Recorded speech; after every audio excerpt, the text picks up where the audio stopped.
I am Lina Acosta Sandaal. I am the owner and founder of Stop Parenting Alone, a parenting education and consultation program that I created based on my deep knowing that with the right information, parents always make the right choices for their children.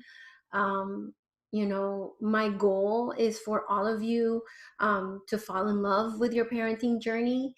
And I mean that from the place of truth, because so often parents are either feeling guilty or burdened or burnt out or overwhelmed as it pertains to their parenting. And my goal is to give you the right information to help you understand these people that you are raising and creating citizens of the world, so that then you can fall in love with this journey and this huge life transition that you have taken on as parents.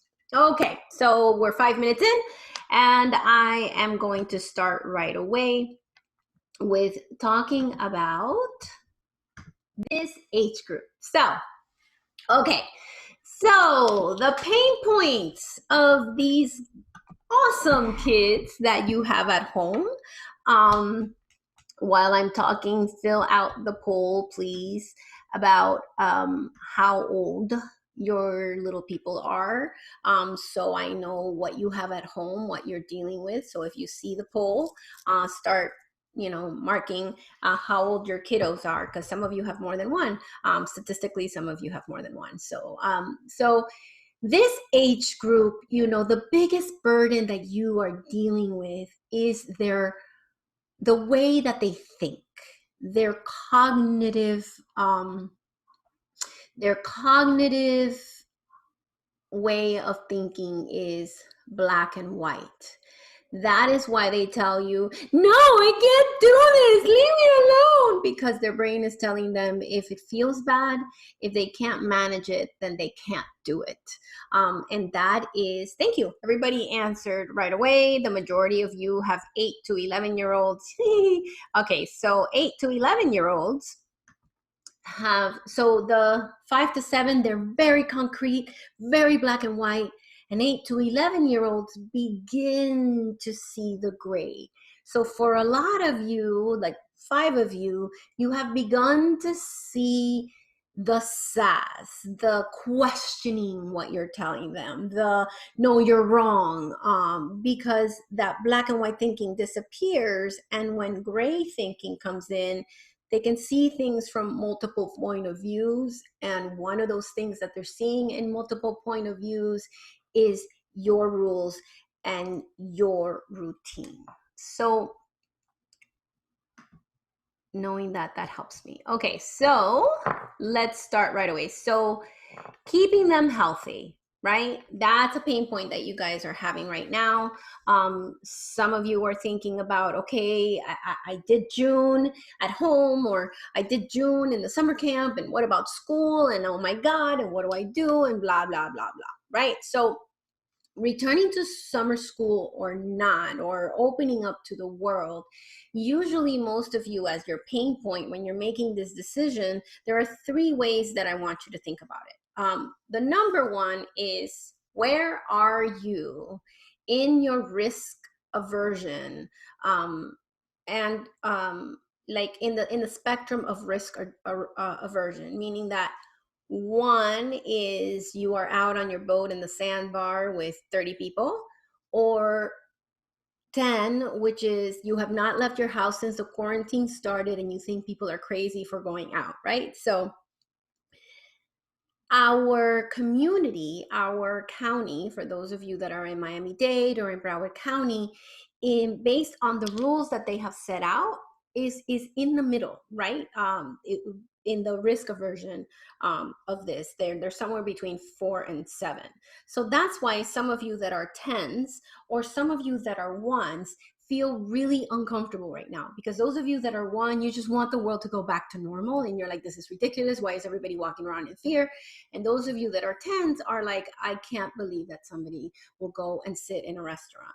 Now, again, the leaders of our community have placed your availability between a 4 and a 7, where it's like, okay, you can go pick up some food, or you can wear a mask and go to a park, or go to, David Fairchild, do these outdoor activities that we were used to prior to the quarantine. So first, I want you to be like, okay, where are you? Then that helps you to look at whether or not you feel comfortable doing a live summer camp that some of the different things in our community they are making available. There's soccer clubs that are making practice available. There is the Boys and Girls Club that has made summer camp available. I believe that also has some. So notice, if you're a 10, I would completely disagree with you putting your child in a live summer camp just because somebody told you that you should, because you don't feel safe. And if you don't feel safe, you're going to be irritable, you're going to be annoyed, you're going to be scared while you take this child of yours to summer camp. So, and your child's response to your discomfort will be that they will either not feel safe or be incredibly annoyed by you. So if you're an 8, a 9, or a 10, maybe this is not the time for you to send your child to summer camp. But if you're a 1, a 2, or a 3, and you're ready to be out in the world, then find a space where you know that it could be okay. But what the message that I want you to hear me saying is that your kids will take their cue of whether this is good or bad based on how you are feeling and how you address it and how you present it to them. So that's one way. But Lina, isn't it really, really horrible for this age group that they haven't been able to be social, that they haven't been able to see their friends, that they, like, what is going to happen to them? As a mental health professional, as a child development expert, as a parenting educator, I have to take this question with humility. Truth is, we have no idea. And if any expert tells you unequivocally this will happen, they're not being very responsible. What all of us as professionals, pediatricians, teachers, child development experts, mental health experts, what we are all doing is kind of looking at normative development and looking at it through the lens of this quarantine time, right? So are your 5 to 7, I want those kids to be practicing how to be one of many. I want those kids to be practicing and learning what it means to be a friend.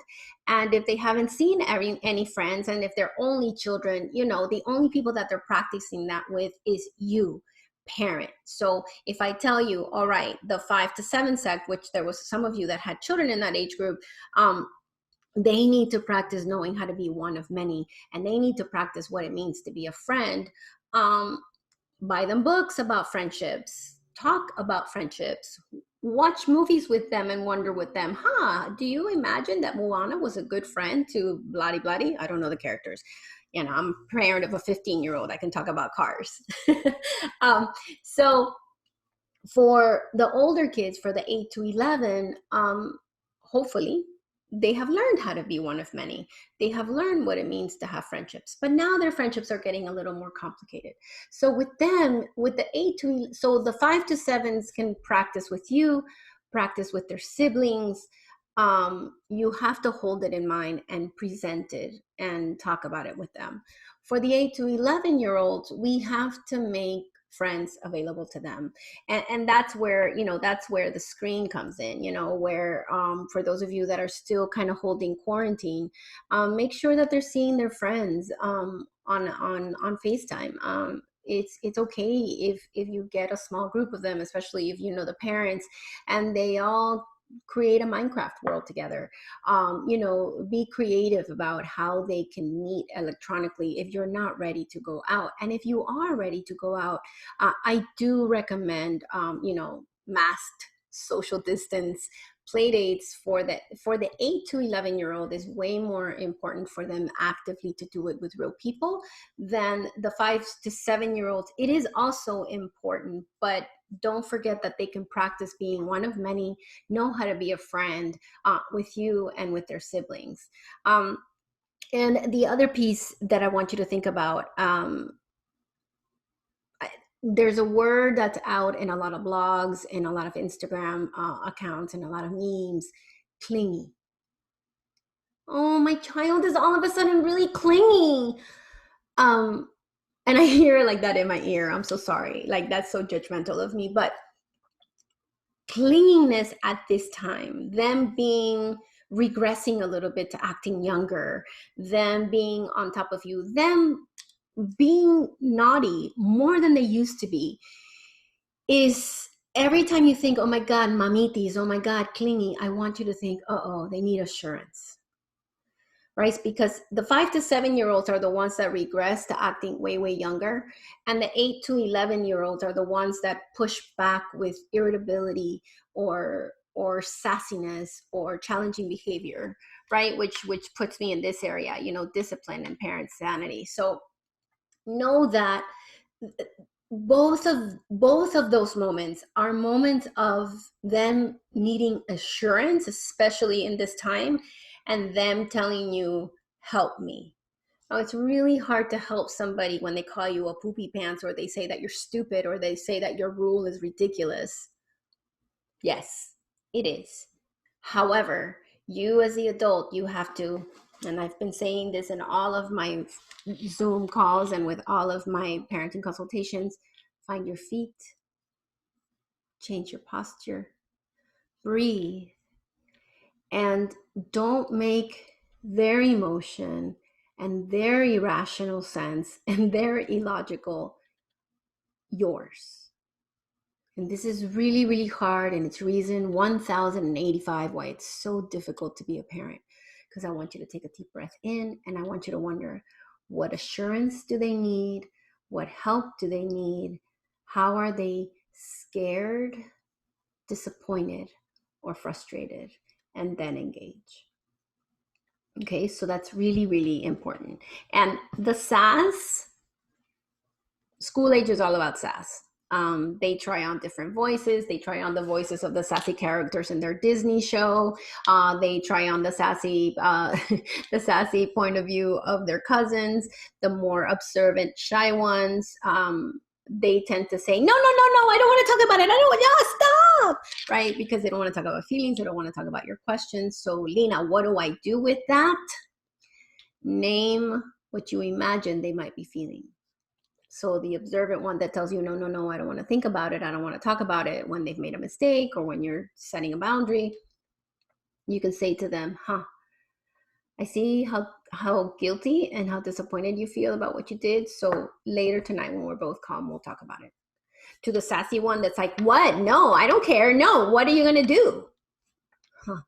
You're really frustrated and scared because you want to watch TV all day long. Unfortunately, we can't do that.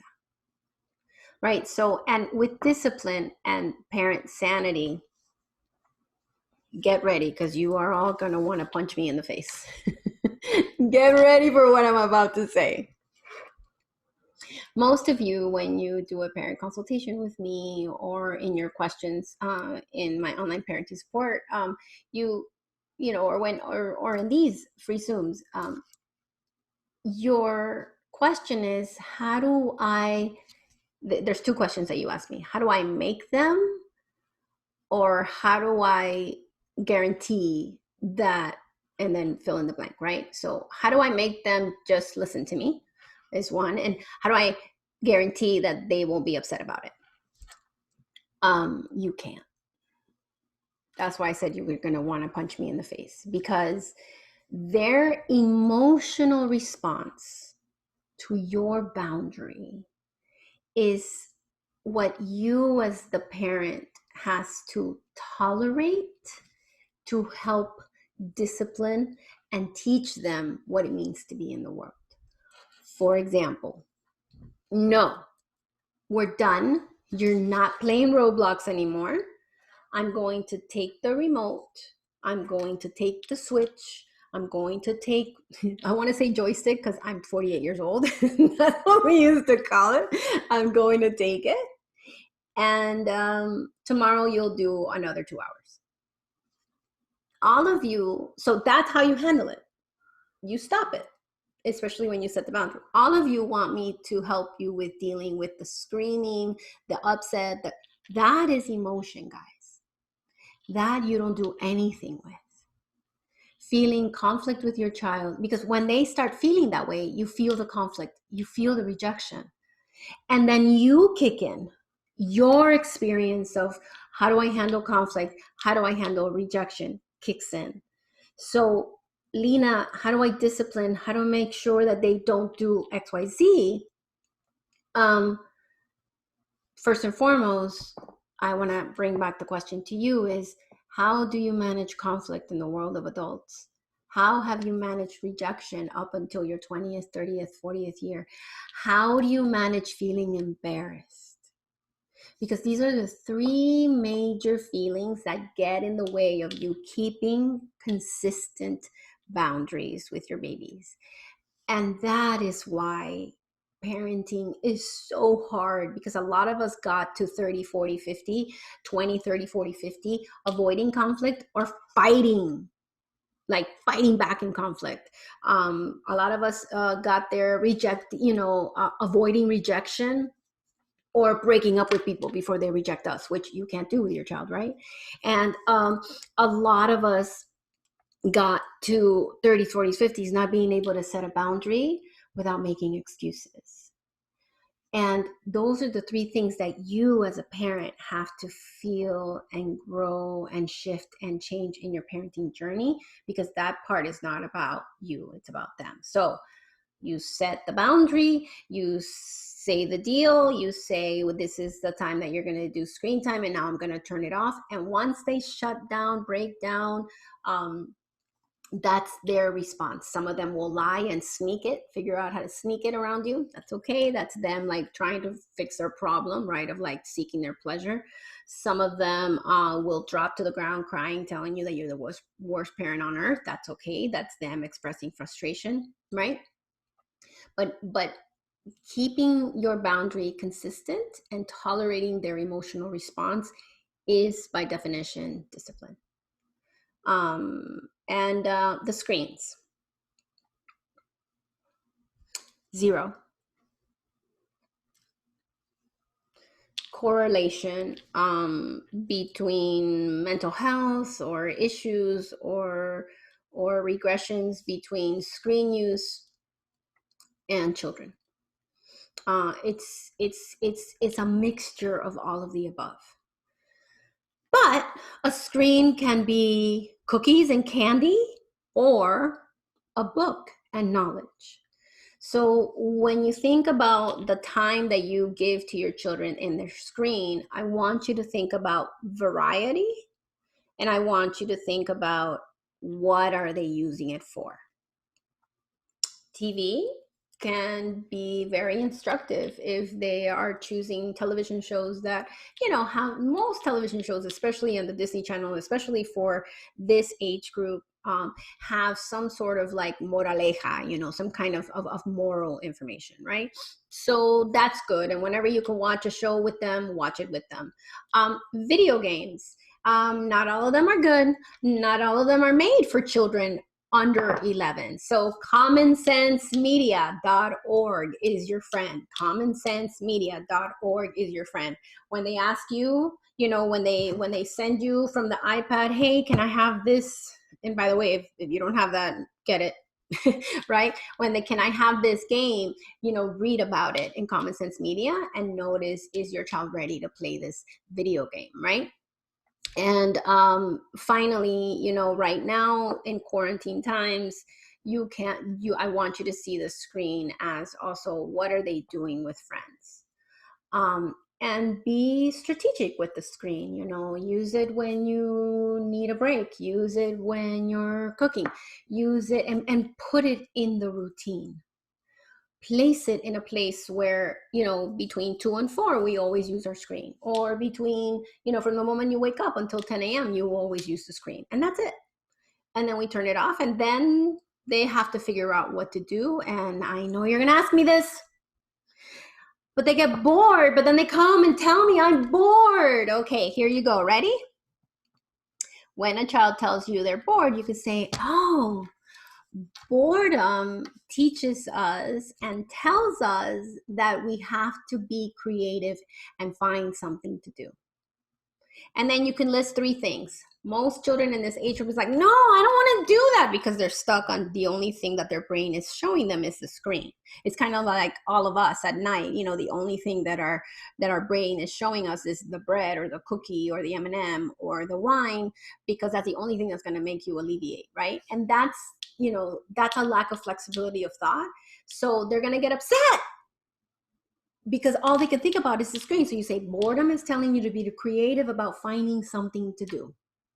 Here are my ideas. They're going to say, no, that's stupid, Mom. And you're going to go, yeah, because right now your brain is stuck on only thinking about the screen. But that's not an option. And then one more time, they get angry, they get upset, they're very sad, they tell you they're bored, they're bored, they're bored. And all you have to say is like, okay, okay, okay, okay. That's it. I'm going to stop sharing. I see 2 questions in the Q&A, so I'll start there. And then while I'm answering the questions in the Q&A,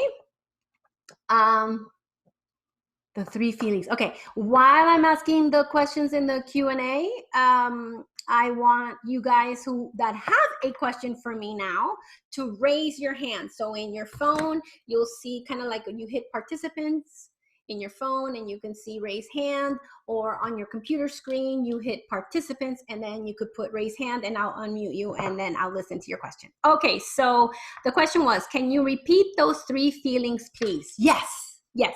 What you are referring to is the feelings of behind the anger, behind the talk back, behind the sass, behind the no, I don't want to talk about it. Usually are fear, sad, disappointed, or frustrated, right?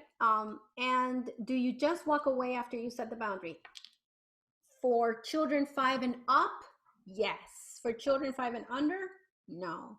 For children 5 and under, they need us nearby. They need to see us, right? And you don't walk away with like, okay, that's it.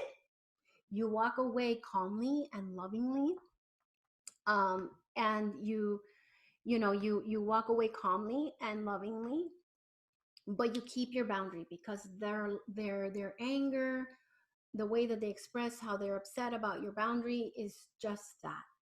Emotion. All right, so Victoria. Hello, Victoria. Unmute yourself and ask me your question. So my question was about anxiety. Yes.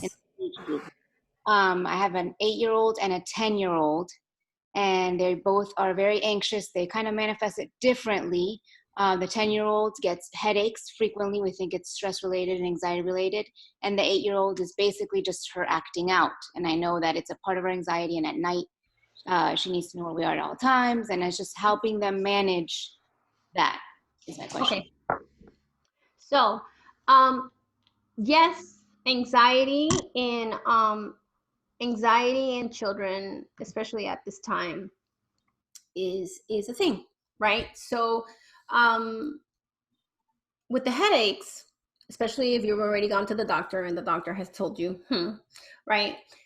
I need you to teach your child to understand that sometimes the brain makes us feel headaches or feel tummy aches, or especially like diarrhea or nausea, because it's stuck in an idea or in a thought of fear. So you have to say to him, okay, we're going to take the child Tylenol, but we're also going to sit and think about all the scary things that are running through your mind. Mm-hmm. With children, especially children in this age group, I like to draw a snail. And the reason why I draw a snail is because it shows them the circular loop, right? Of how thoughts get very, very circular. And it also lets them understand that and these fearful thoughts make you move slowly. Mm-hmm. Right? So then the worst thing you could do or say is, don't think about that. Mm-hmm. because you're asking him not to blink. Right. So don't ever say that. Don't just say, okay, let's write down in the snail all of the things that your brain is telling you that you're worried about. Mm-hmm. You don't fix it, you just write it down. If you don't want to write it down on a snail, you could just say, okay, tell mommy all of the thoughts that your brain is telling you. No, I don't want to talk about it. Yes, you don't want to talk about it because you don't want to feel the fear, but I'm right here.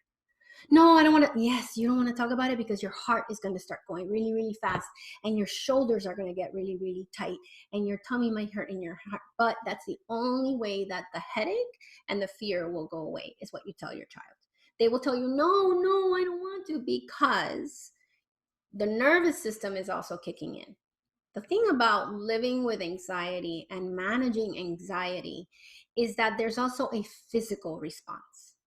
Right? So you have to, while you're talking to them about what they're thinking, you also have to say, go back to, where do you feel it in your body? Is your heart beating faster? Is your jaw tight? Are your shoulders tight? And if he says yes, then you can say, okay, let's breathe into it, right? Let's breathe into it, or mommy will hold you. So talk about it. Now, the little one that gets scared at night, and they're checking in with you, just tell them where you are. I'm here. And then say, uh-oh, your brain is telling you that you're not safe, but we are safe right now. So the two messages are, yes, I believe you. Yes, I know that your body feels like you're in danger, and you're safe. So first, yes. And second, how are they safe? Second, how are they doing? But get into a habit of them telling you their scary things. And again, both of them are going to say, no, I don't want to think or talk about it. And you could say, that's the only way that the brain will make you stop thinking about it. And repeat and remind, because they are going to have to do this until they're adults, because anxiety we manage. Your question? Anxiety doesn't go away. Okay? Okay, thank you so much. All right, perfect. Okay, gonna go back to the Q&A.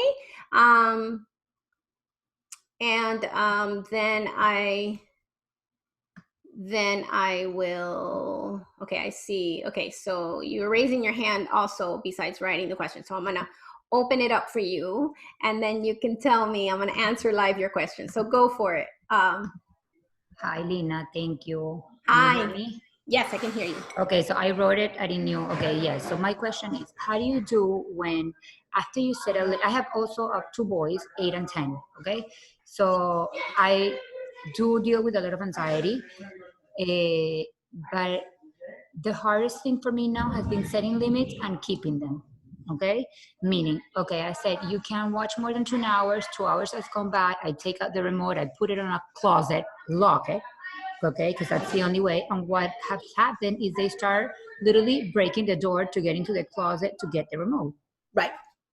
So they broke a wall, they broke the door. I mean, they're starting to break to get, because they don't understand why. I mean, they do understand why am I setting a limit, but they're not okay with it. And I understand not to be okay with it, but that frustration is going into kind of like aggression. Yes. Okay. So how do you deal with that? Okay.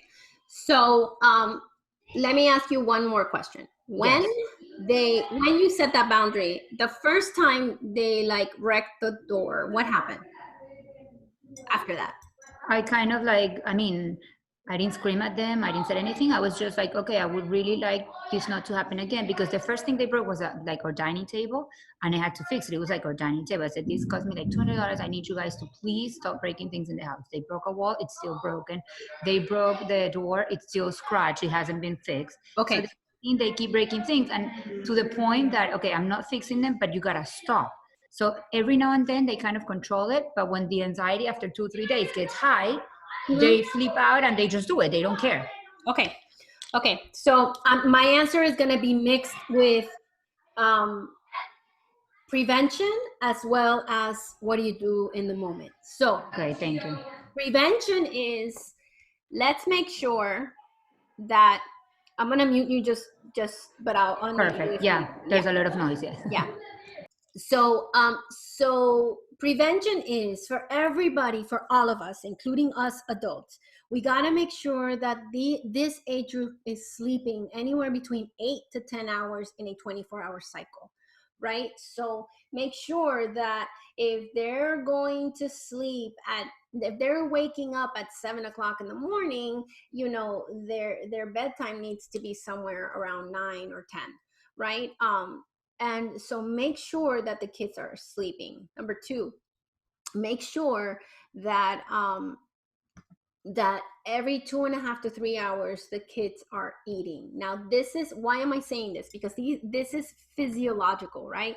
This is this idea of like, let's make sure that the body is right, because that big outburst that you are describing is a complete explosion and dysregulation, which means that the tolerance of the body, there's a window where, and this is true of all humans in all age groups, the window of tolerating all the information that's coming into them, that's coming into their system, got very, very, very small, and that's why they exploded.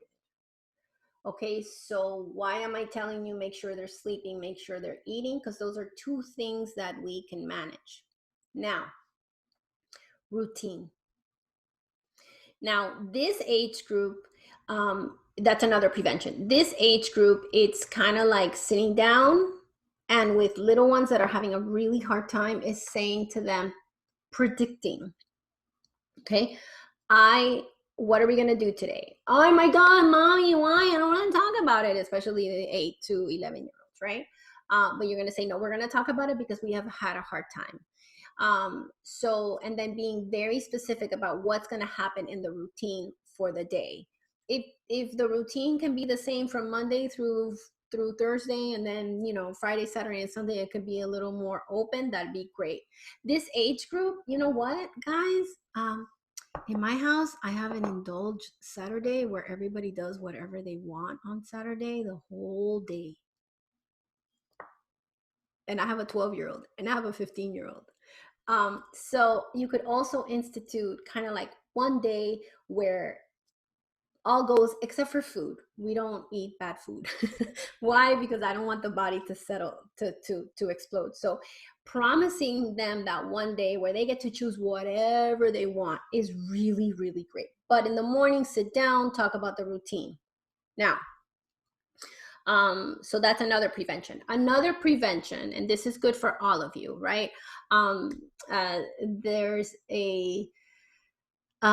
There's an amazing podcast by an amazing child development expert in New York City. Her company is called the Seedlings Group. So if you follow Stop Parenting Alone on Instagram, you should also follow the Seedlings Group on Instagram, because she gives just as much as good information as I do. She's just the blonde white lady version. I do it bilingual, right? But we're both equally, I love her, I respect her. She has a great idea, and she shares it a lot in her podcast, Raising Good Humans. Raising Good Humans, if you like podcasts, is a great podcast to listen to, which is to sit down with your school age kids and talk about what freedoms do you want, right? What freedoms okay, hold on. What freedoms do you want, right? What freedoms do you want? What do you imagine that you would want to do if mommy didn't have any rules, if us as parents didn't have any rules? And then you write them all down. Then you with them put them in order of when they can do that next, right? So for example, I want to make my own breakfast. I want to be able to ride bike whenever I want, right? So then the first column is their idea. Then the second column is your idea of like moving forward as they get older, when will they be able to make this decision for themselves? And the last one is like, what are the responsibilities that they have to learn? What are the responsibilities that they have to learn so they can have that freedom? So then that kind of gets you deeper into like this idea, right? So I want to watch as much TV as I want, okay, that's something that we do when we're an adult. Why? Because when we're growing up as kids, we have to do different things. And even adults shouldn't watch TV 100% of the time, because adults have to go to work, and adults have to eat, and adults have to exercise to take care of their body, right? So you will see that. So just, and then it becomes kind of like a freedom that I can work towards. Now, you asked me something in the panel that I don't understand. Tell me what you mean by that. Can you spill the other? What does that mean? No. Sorry, the other the other Instagram account that you spoke about. Oh, seedlings. Siblings. Okay. Seedlings. Yes. Yeah, got it. Follow Okay, Stop I didn't Parenting got the Alone. word. Yeah. Okay, got it. Thank you. Okay, so then, and then in the moment when they are completely losing it, you have to put your body in front of that door. You or whomever else is caregiving with you, you get in the way of them and the door, and then you allow them to hit you, right? And don't say anything. Just stand as and breathe and calm, and saying, it's time to calm down. It's time to calm down. It's time to calm down. Not too much, because a lot of voice makes it worse, but you stand in the way of whatever they're hurting or breaking. Not touching them, but if it's a sibling, you stand in front of the sibling. If it's a door, it's in front of the door. Because in the moment of rage, in the moment of explosion, what you are helping them with is to settle, to come back to neutral, to come back to calm. And that's the hardest thing, because in the moment you want to be like, you can't do this is irresponsible. But in that moment, it's just, I just have to settle down that nervous system, that the mortal fear came on and they went into fight, flight, freeze. So the only way for them to get out of it is for you to calm your own nervous system. And remember, everybody, feet on the ground, change your posture, breathe in, breathe out. And just stand in front of it. And in that moment, they have to kind of compute that they're hurting you. And then later at night, when everybody's calm, on a walk around a block, you could say, wow, I think you didn't eat. I think you didn't sleep. You forgot about the routine and you exploded today. And most children, because they're loving, and I know you have loving boys, they will tell you, I don't know why that happened. And you could say, okay, because you forgot to breathe. You forgot to walk away when you got angry. You forgot to go sit in your bedroom for a little while until you calm down. And then it's a repeat and remind, repeat and remind, repeat and remind. Okay, so it's a lot that I just shared, but these are different ways to manage it. Okay? Good? Thank you. All right, perfect. Thank you so much. All right, perfect. Okay, so any other questions? Raise your hand if you have another question, or if you want to type it in the Q&A panel, you can put it. Oh, here it is. Oh, here's a question. Okay. Okay, so the question is, my daughter that is 8, and she is very empathic with her friends, and I see they are manipulative with her. How can I teach her and to have a voice and allow herself to talk and say no and respect what she really wants and not follow her friends if she does not want to? Okay. Yay, I love this question. Okay, so Paula, I love this question. So let me allow you to talk, and if you want to, so, okay. First and foremost, we don't ever want to break the empathy of a child. That's one. Number 2, I am making an assumption that your child is observant and quiet and flexible. And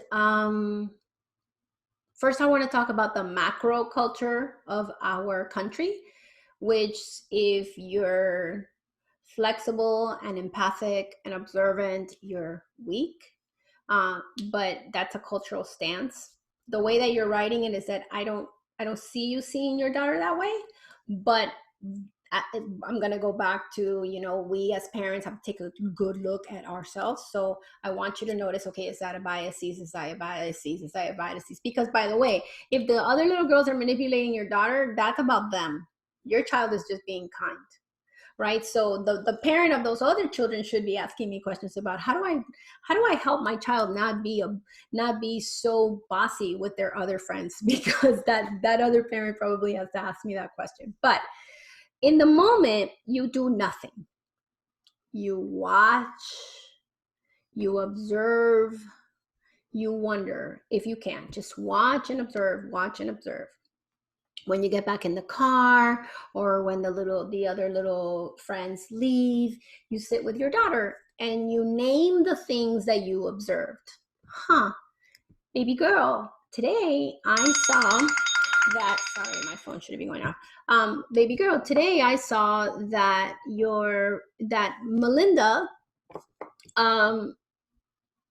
kept pushing to play kitty cats, but you, Susanna, and Rachel didn't want to play kitty cats, but you noticed how Melinda got upset, so you helped her convince everyone else to play kitty cat, or whatever you saw, right? That you felt like, wait, didn't you want to play kitty cat? Why did you play family, right? So, and then wonder with her, what were you feeling? Well, I didn't want her to get mad with me. Okay, and if she got mad because remember what I said in the beginning, they are all learning about friendship. They are all learning about like social reciprocity, right? So in that moment, I don't want you to say, well, you should do what you want. No, I want you to wonder with her, what was her motivation for making that decision, right? Because she could say to you, Mom, it's just not worth it. I don't want to fight with her. So it's like, I just play family because it's fine with me. If she says that, let it go. But always wonder with her. Always say, what were you thinking in that moment? Well, I was scared that she would scream at me. Wow, if you're scared that she would scream at you, is this a good friend? Should we keep inviting her? Because, why would you want to be friends with someone that's always screaming at you? And then it makes her think. And then she may say to you, because I have to be nice, because I have to be a good friend. And then you can get into the conversation of, well, no, friendship is a two-sided street. Like if they're not kind, then you have to be, and then you can have a conversation. But don't automatically think that she's weak, because your daughter may be, if she's observant and quiet and flexible, her priority is calm and peace. And that's neither good or bad. It's just making sure that she's not giving up something that she really loves, right? Because we have to wonder with her, was it worth it to you to play family instead of kitty cat, right? Or was it worth it for you to, watch the Descendants instead of Moana, right? And that's how you handle it. Because I want it to be a lesson rather than you telling her, hey, you should stand up for yourself. You should, because we don't know her motivation. And if her motivation is fear, then we have to help her understand. Some people are going to reject us. Not everybody has to like us. Kind of like what I started with this conversation with all of you. So I hope that's helpful. And I think it's incredibly important for our little people. Yeah. Thank you, Lina. That was great. Yeah. Yeah, I know, because it's exactly what you said. I don't want her friends to see her as weak, but I know that she's doing because she's very empathic with her friends. Mm-hmm. And but you're right. You're right. I need to see it from when she goes to see her friends, where it's coming from, why she's mm-hmm. doing that. Mm-hmm. Like one very, very, very quick something that I noticed, it was that one of her friends came the other day, and we have a little dog, and she doesn't like dogs. And we were trying to say, the dog doesn't do anything to you, but if you don't want to touch her or anything, just don't avoid the dog. She's not going to come to you. And then suddenly she says, like the friend starts saying, look, your daughter is pushing the dog so he can bite me. And I know that is not. I mean, I was there, and I saw that it wasn't like that. Right. So in that moment, I was in shock. I don't know what to do, because I don't want to say, no, my daughter is not like that. Of course not. Right. But I know, and then I noticed also, then they went to the pool, and I noticed that she started like splashing water on my daughter. And I said, why are you doing that? And she says, because your daughter, she was splashing to me. And she never splashed water to her. Right. So that's that. But my daughter, she didn't do, I mean, she doesn't do anything. She's Right. not Now, fighting or doing anything. right. So that's why, that's my question. Right. Okay. So two different. So when the little person tells you your daughter is making the dog come close to me, you can say, "Huh, that would be really unusual for your daughter, right?" So you could say, and then you can clarify with your daughter in front of the other child, because the other child has included you now, right? If the child includes you, we step in, right? Hey, did our dog come close to you because he wanted to get petted? Because that's probably what happened, right? Your dog loves your daughter, so the daughter. Yes. But that little Yes. person was so scared that to her, she's bringing the dog to me, right? Yes. So in the moment, you could clarify without accusing, right? So say, oh wait, that would be really strange. Hey, did the dog come to say hi to you? And then your daughter can say, yes. Oh, that made you feel scared. You didn't notice that he was saying hi to her, not to you. And then that's it. Now in the splashing, that's an example of you not saying anything and watching your daughter. And when that little girl leaves, you could say, baby, there was a point where I watched, and Susana was splashing you and you never said anything. What were you thinking in that moment? And then you can have a conversation. And it's, what were you thinking? So you get information, a friendship rule, and what she can do next time. So let her think it up, because if you're more outgoing than her, she may not be able to come up with, she won't come up with the same solutions as you. So I want you to be open to her solutions, right? I have this with my daughter. My daughter is very calm, very observant, very flexible. She's 15 now, and I, as you can tell, I'm very to the point and very truthful and very like in your face. So her solutions are never really my solutions, but if I stop and think, her solutions sometimes really, really good. So keep that up, and continue, and think about that. In this age group, they're all learning about social reciprocity. They're learning about what I asked you all of in the beginning to really think about: conflict, rejection, setting boundaries for themselves. And they all do it poorly because they're learning how to do it, just like when they were learning to walk. Perfect. You're Thank the you for the best. question, Paula, because Thank you. that's really kind of one of those social markers. Okay. Yes, thank you. Thank you. No worries. Okay, Juliet, what's your question for today? Hello. Wait, There, I hear you. hear me? Yes.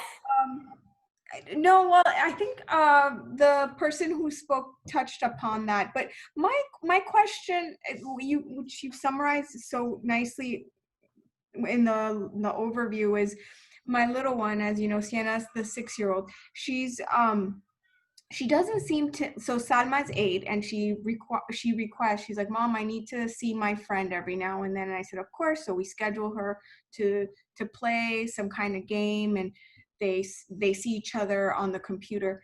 Sienna requests none of that. She only she never wants to reach out to a friend, even though the friends want to reach out to her.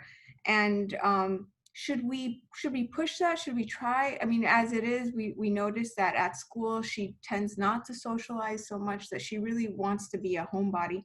Even before the quarantine, she would ask not to stay at school for any extracurricular activities, because she's like, once school is done, I want to go home. I want to see my sister. I want to play with my dog, and I want to play with my Barbies. That's it.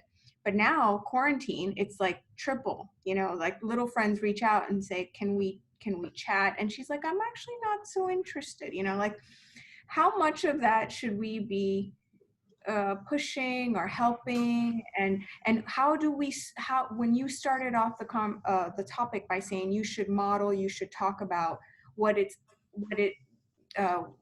friendships should look like and how we should model that. How do we do it if they don't have that except with the sibling or besides the TV shows? Like, how should we say, you know what, Sienna, let's set up a time for you to speak to so-and-so, because I think it would be a good opportunity for you to Right. link. Right. I don't necessarily want to like if somebody reaches out and says they want to talk to her, you can say to her, okay, this is your friend wants to see you, and we're a kind family, so you know, we're just going to do a FaceTime for 30 minutes, but I don't want to. I know, but we're being, so in that moment you're saying, you know, you haven't spoken to a lot of friends, and right now we're practicing kindness. Right. And maybe out of it you'll have joy, right? So if somebody reaches out, go ahead and set it up. But you go out of your way to set it up? No. No. Okay. My Little Pony, books on friendship. I want you to talk to her more about it using books and TV. So it make it kind of like the topic that you talk to her about. Sure. You know, and you know, you're outside, you know, I don't know, gardening. Hey, Right. you know, or hey, what do you think a friend is? Like, whenever you can, just bring up the topic, and just like books about friendship. She probably would really like, you can start reading to her, and I don't know if you're gonna like it, but I think that she will like it. The Captain Underpants series. Oh, Salma loved those, but since she's not fully reading, but yes, she would love that because it's about underpants. Correct. Yes. So maybe set up a time, you know, where you sit and you read it with her, and whenever you see a friendship theme, stop and talk about it. Okay. Right? Because it's perfect, you know, and it's hysterical. But there's a lot of different themes in there about friendship, just like My Little Pony, guys. For children under 7, there's so many themes about friendship. And, you know, you can say to her, well, which one of the ponies are you? And, you know, she's probably going to say that she's the rainbow one, because that kind of is more her, like, active and, you know, goals and success. And she's not necessarily Pinkie Pie, who wants to make parties and make sure that everybody's okay. Right. So for now, if somebody calls and asks you, don't ask her, do you want to? You could say, okay, we're going to talk to Fulanita de Tal because she reached out and she misses you, and we're doing this because we're kind, right? So you're giving her a goal, right? And then books and TV shows, and just talk about friendship at the dinner table, you know, just bring it up as a topic, you know, here and there. And that's true for the 5 to 7, you know, especially now in quarantine time. It's just, I don't want you guys to like lose your mind with like play dates and figuring out masks and social distancing if you don't have to, you know. I want everybody to be as calm as possible. Okay. Thank you. All right. Okay, everybody. So I'll share my screen again just to walk everybody through the services that are available at my space. My catalog of services is the parenting consultation. I spent an hour and a half with you and whomever you caregive with, and I take your questions and I answer them specifically to you. And as you see here, it'll either be, oh, it's development, or hey, let's have a plan of action for your parenting, or hey, wow, let me refer you to these professionals in the community that can further help. So if you want that, make sure to go to the website and you'll be able to sign up for that. My other service that I think is a steal is my $49 a month subscription, where I do this that I just did on Tuesdays at 1 o'clock every single Tuesday. There's a private Facebook group where you could ask me your questions and I answer them within 24 hours, except for Sunday, because I put away my phone from Saturday at 4 to Sunday at 4 every single weekend. It's my digital Sabbath. And I answer your questions, and I am working on expanding online parenting support. So I'm going to add a lot of classes and a lot of information for parents. So this service is going to get better and better as it grows and it grows. And finally, how to find me for free. I'm going to keep doing these on Wednesdays until the end of the year. Just look in the events area of the website, and you can get the date of your age group, and or follow me on social media. Here it is. And you can get just stuff that, whenever I think of something, or quotes that we have put together, we put them out. In particular, Wednesday Wisdom. We always have a quote on Wednesdays in the Stop Parenting Alone handles. So that's it for today. This will be recorded. If you want to show it to a person that you love, or you want to share it with a friend that you think might benefit, and it will be in the website. You hit blogs and it says recorded talks, and this particular talk that we had today will be there as well. All right, everybody, until next time, thank you for being here today, and until Lina, next time. you're great. Yay! Thank All right, you. everybody. You're the best. All right, awesome. Until next time, bye. Bye. Goodbye.